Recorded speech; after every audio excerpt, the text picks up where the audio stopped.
So today's video, we're going to talk about book covers specifically for coloring books, and we're going to talk about why book covers for very successful books that people tend to show off, they're not as simple as people make them out to be. We're going to talk about the absolute basics that you need to have in mind when it comes to creating a successful book cover. We'll talk about the truth behind Fiverr gigs, how I feel about hiring people from Fiverr to create these book covers.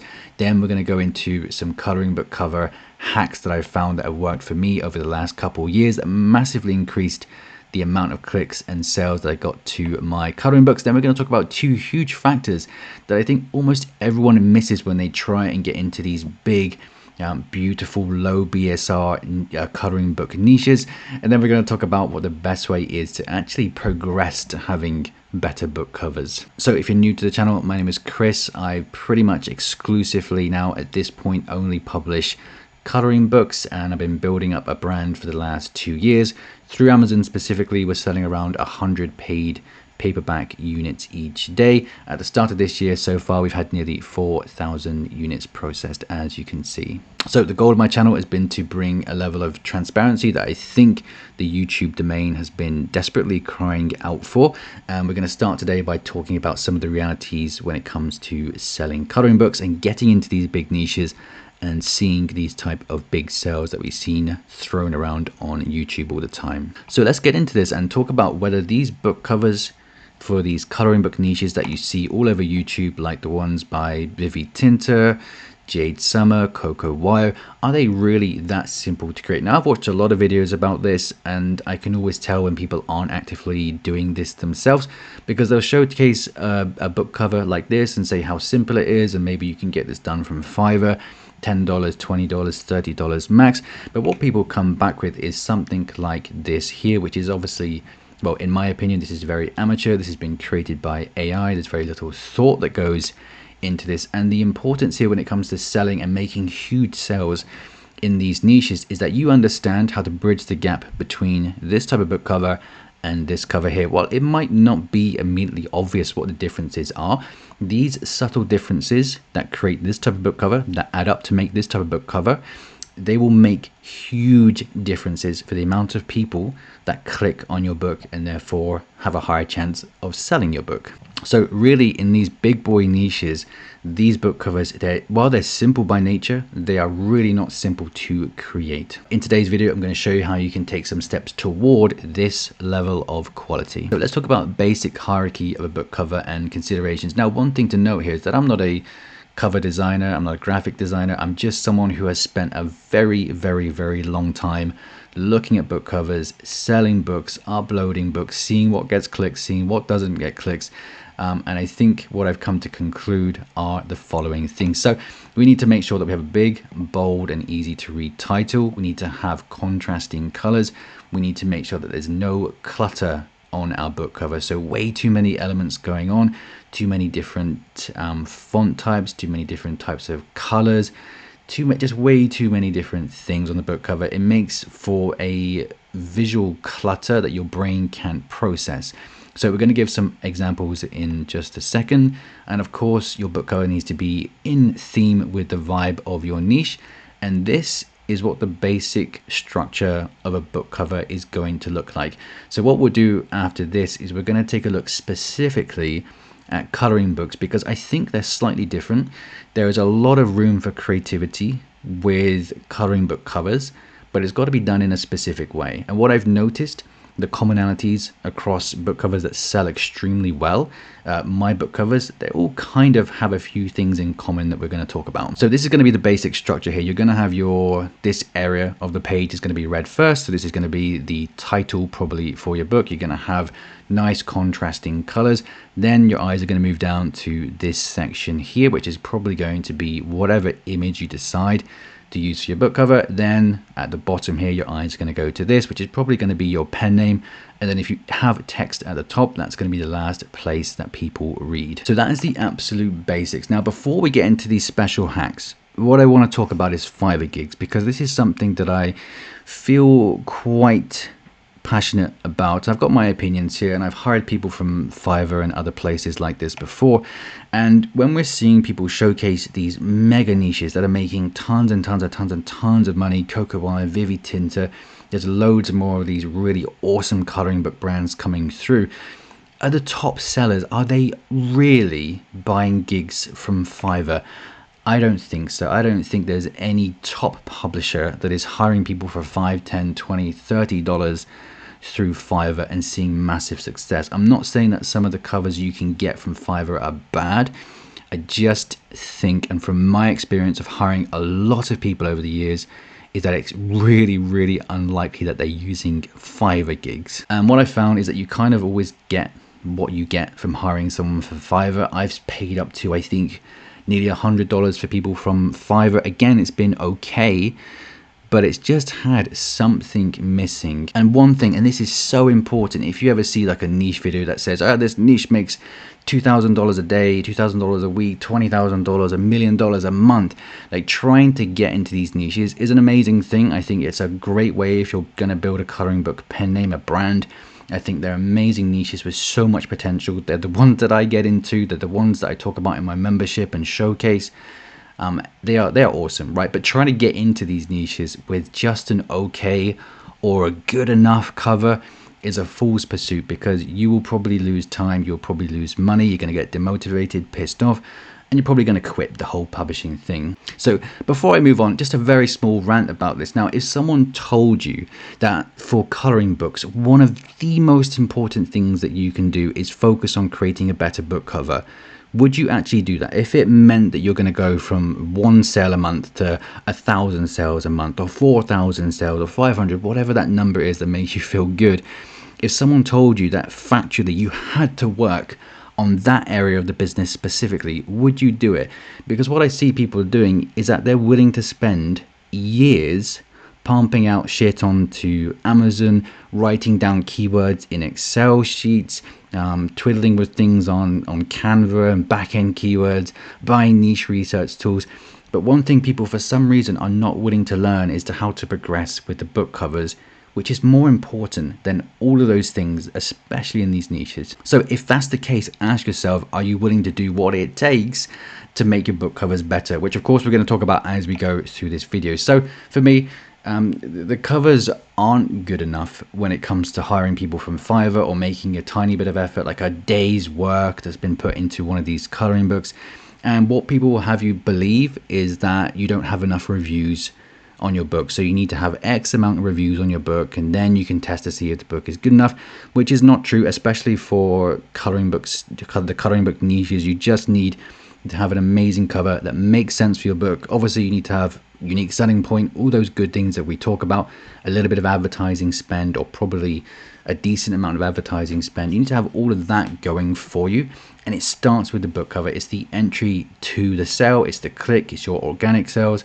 It's pretty much everything, and that's why I encourage people to work on their book covers. So this is one of the reasons why I recommend people take some creative control over their book covers in these niches. So if you're doing like activity books or word searches or higher content books, then yeah, you can probably outsource a decent book cover for $50 to $100. If you're getting into these mega awesome coloring book niches, you could probably hire someone for, it's going to cost maybe $200 to get something really stand out. But what I found to be the absolute best way to get the best covers possible is to have some creative control over it, because ultimately at the end of the day, you're the person that makes these decisions. Okay, so for example, when I'm creating a coloring book, or when I'm working with someone to have the coloring book created, I don't just say to them, hey, take whatever page that you want, do whatever you want, put the title wherever you want, blah blah blah. So what I'm doing with mine is I'm actively picking an image that I want to have as the book cover, and then I'm working with a designer, telling them, hey, I want to have this here, I want to have this type of color gradient, I want this type of activity that's happening on the book cover. I want you to leave space up here so you can see, so you have room for the title for the book. Now, if you want some more inspiration, I actually showcase every single book that I publish in my main pen name, the one that makes me my full-time income, new books, everything. I show absolutely everything inside of my membership. If you want to check that out, It's chrisraydog.com. We have like course content, live calls every single week. And if you're super serious about this for the long run, that is 100% the place to be. It's chrisraydog.com. Check it out. There's a ton on offer there. But let's talk about the specifics of these amazing coloring book niches. Now, there's two things that I have noticed that I've never really noticed before. And of course, this is not going to be 100% of the time of the case for every best-selling book covering coloring book niches.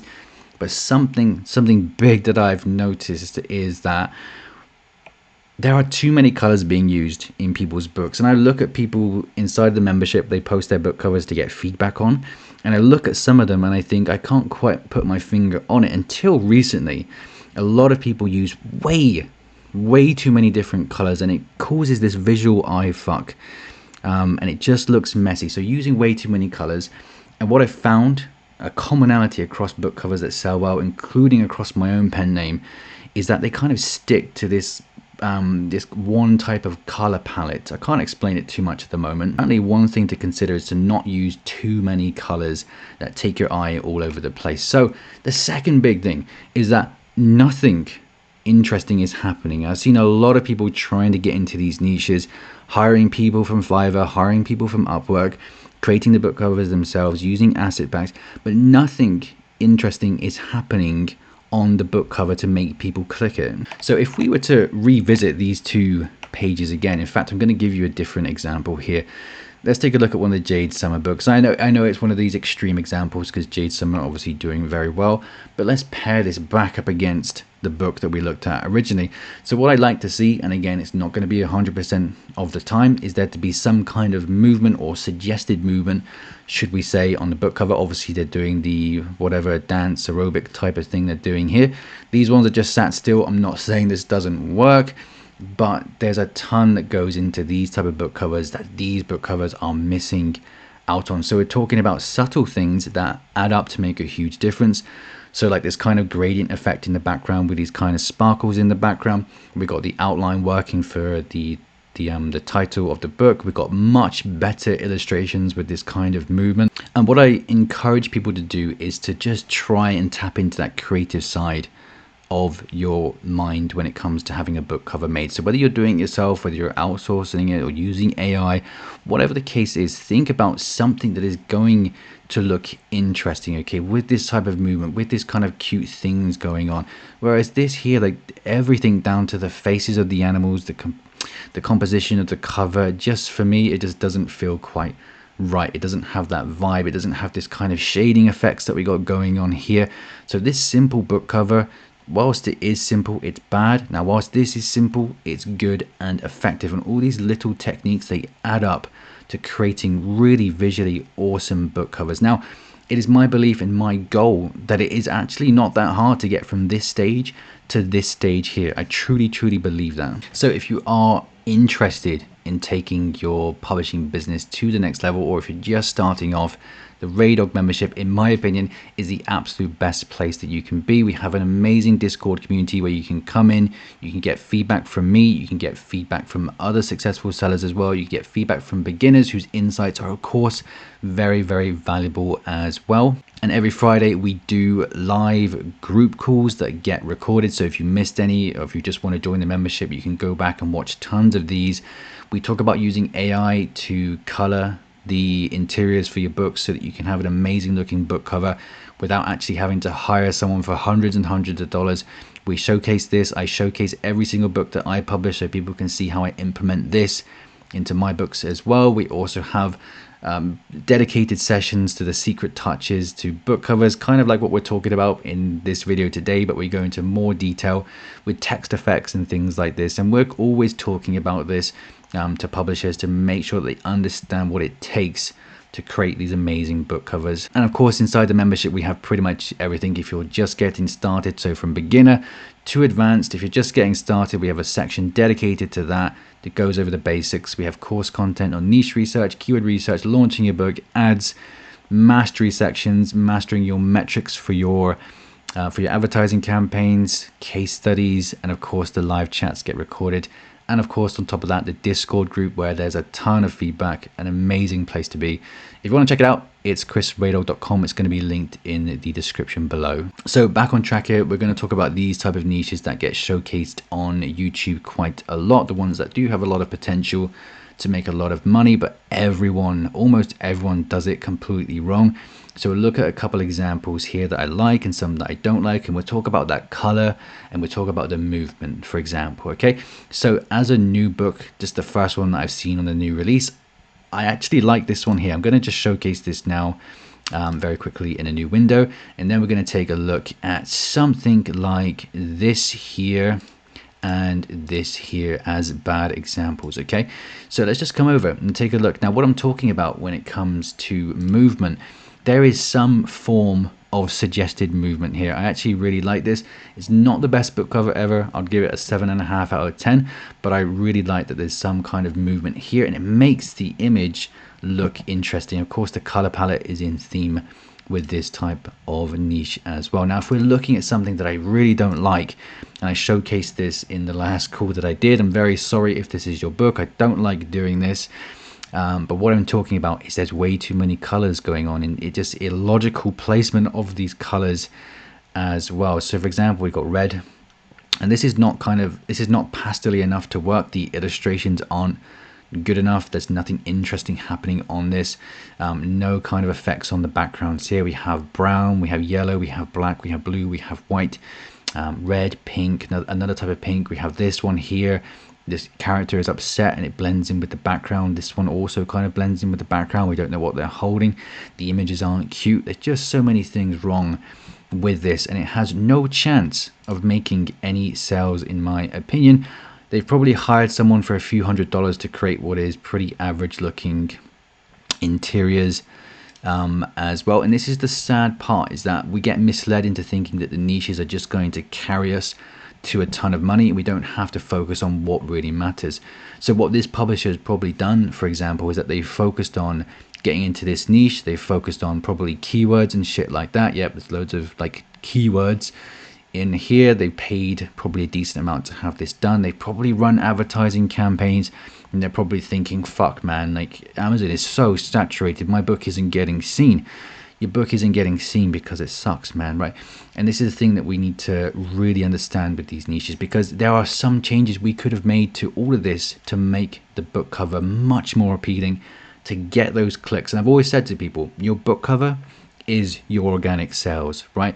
This is what Amazon prioritizes. They want people to click on book covers and to click on the listings, which comes from the book cover appeal, and then go on to buy the book. So that's why it's so important that we don't rely on a niche or keywords or tools. We focus on the book cover. And of course, there are other things, like some keywords are important, yes. The unique selling point is important, yes. But this is what we are being shoveled, and it is shit. And actually, I hope this guy goes on to make a ton of sales with this book and just proves me wrong, but I don't think he will. But again, another example here is this is a low quality, low effort book. So he thinks the Fuzzy is going to get him some rankings, and Relaxing is going to get some rankings, and he's put Fuzzy Friends as his the series of books to think he's going to get some rankings. And like, this is AI, there's inconsistencies, the color palette in my opinion makes no sense, the composition makes no sense, it's not interesting, nothing's happening, this is so boring, there's nothing interesting to look at. And again, where are people getting this idea that this is an acceptable product to sell? Okay, interior is bad as well. So that's how I feel, and I know it's a little bit harsh, but this is the reality, and this is what people need to know. And if you make this extra effort to create these book covers that are interesting, that have nice colors, that have good illustrations, your chances of success will just massively increase. Okay, so you might be thinking, well, I don't have enough money to hire an illustrator, and if that's the case, you probably can't get into that level of sales that these mega niches are making, which is fine, but you need to do everything you can with the resources that you have. Okay, so for example, if you are hiring an illustrator, you need to communicate with them about what you want, the style that you like, the line thickness, the composition of the pages.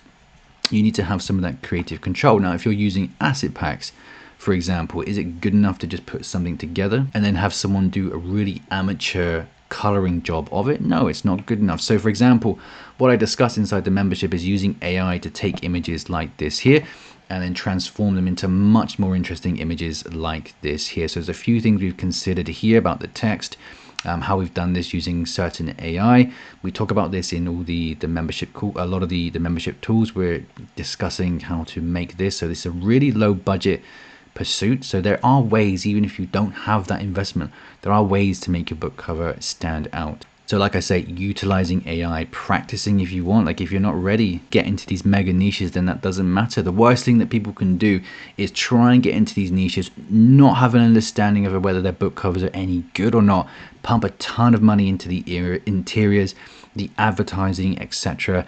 It's one of the worst things that you can do, in my opinion, to go like full on, unless you have this understanding, which only a few percentage of people do, and then just practice the book covers until you feel like they are good enough. And of course, that's one of the reasons why the Raydog membership exists, is to help people go from bad to average book covers to amazing book covers, and then you should be progressing with your advertising spend and how adventurous you get. Okay, so like I said, practicing covers before going too deep into this game. Of course, you can pay someone decent money for a book cover. If you're paying someone $5 to get into these kind of big boy niches, it's not going to work. You're going to come back with some assets or some AI type of shit. And then you can do things like working on the text effects. So this matters as well, like the placement of your fonts, the color contrast between your font and your background. Using things like outlines on your book covers like I've done here, it makes a huge difference over time. And like I said, we discuss all of this in the calls, and you can get feedback inside the Discord if you're not quite sure if your book covers are good enough. And again, I cannot emphasize enough the importance here. A lot of people will put an emphasis on the keywords. You find this across YouTube. Some people are keyword based, probably affiliated with a keyword research software. Some people are heavily review based, probably affiliated with review shop websites. But in my opinion, the reality is that book covers, your unique selling point, are what matters the absolute most. So that's it for this video. If you want to be in the absolute best and safest place you can be with transparent, realistic advice that actually works, that takes you to the next level, chrisraydog.com. This is the place to be. Amazing community we have, course content, live calls, etc, etc. There's a ton that we got going on here. Love to see you there. chrisraydog.com, link below. I'll see you in another video very soon.